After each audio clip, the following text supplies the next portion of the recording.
Alors, comment le pays peut se sortir d'une telle crise, Éric Zemmour? La France doit-elle intervenir alors même que ses liens avec le pouvoir sont justement dénoncés par les Alors, manifestants? exactement. Alors, c'est d'après les informations que j'avais cet après-midi, on me disait que Macron avait hésité, qu'il avait songé d'envoyer la marine française, une intervention militaire, puis qu'il s'était rétracté. Apparemment, c'est lui qui a fait pression sur le président pour que l'opposant soit immédiatement libéré.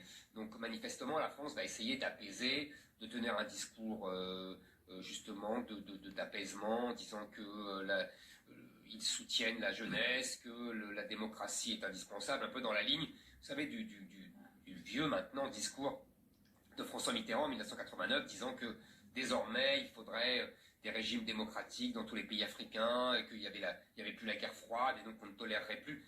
En vérité, ce discours a vieilli, c'est-à-dire que le double discours français se voit.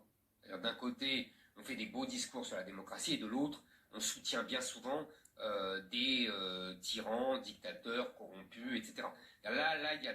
La France devrait se mettre au clair avec sa politique africaine.